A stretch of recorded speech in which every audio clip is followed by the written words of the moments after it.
Hello and welcome back, everyone. If you like what you see, please go ahead and subscribe. Now, I want to take some time between all this rain I've been having up here and the weeding between the rain to talk about this lovely little plant from South America that's not so little. It grows 4 to 6 feet tall, and that is Verbena Bonariensis. Now, Verbena Bonariensis fell out of favor a few years ago, decades ago by now, until it was brought back by the late great Christopher Lloyd, a great Dixter. And honestly, I have no idea why it fell out of favor, because even though it's 4 to 6 feet tall, it weaves in and out of plants so effortlessly. I've been growing through dahlias here, through cosmos over there, and I want to interplant it with other different plants because it accents the garden so nice and the other plants that it's planted through. Now, besides an accent plant, it's a great pollinator plant. It's not native, however, it's rich in pollen, rich in nectar, and these purple tubular flowers look much like buddleia, are covered in butterflies and bees of all sizes when I come out every day. So think about adding this to your pollinator garden, because they would absolutely love it, and it provides nectar and pollen that they need. Also, something that may be overlooked is it's a great sensory plant. It moves in the wind, adding great movement.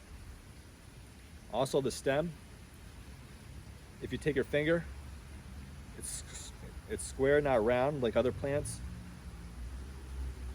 And the leaves, it's kind of neat. If you take your finger, run it away from the stem, it's fairly smooth. But if you run it backwards towards the stem, it's almost like sandpaper, very neat. So it's a great sensory plant as well. So it's great at accenting, it's great for pollen and pollinators, and it's a great sensory plant. Now, Verbena Bonariensis likes rich, moist, well-draining soil. It's a perennial plant, perennial zone 7 to 11. So what am I doing growing it up here in zone 6B? I just treat it like a tender perennial. Now, if you want more verbena in your garden, there's two ways to do it. You can take cuttings, or you can take seeds and collect the seeds. I'd like to know what they're beeping their horn about. But if you want to take a cutting, you get these side shoots right here. And before it forms a bud, go ahead, take a cutting, test your propagation skills, and see if you can get it to root. Now, you can also collect seeds or grow it on that way. Now, growing Verbena Bonariensis from seed, I will tell you right now, will test your patience. It germinates very, very irregularly. A month will go by, one plant will pop up. Then a few weeks go by and some more plants will pop up, and so on and so forth. So it will test your patience. However, it blooms right up until first frost, so you can keep planting it out and it'll just keep growing. Also, talking to other gardeners in warmer climates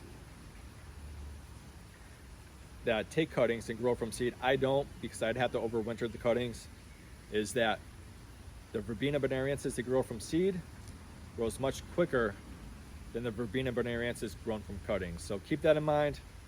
Kind of neat little tidbit of information there. Also, one thing I've really come to love about this plant is we've had heavy rain lately. We've had wind, strong wind, and it has weathered the storm. It stood tall. It's looking beautiful. So this plant can really take a beating and look great in your garden. So you should consider growing Verbena Bonariensis for that alone.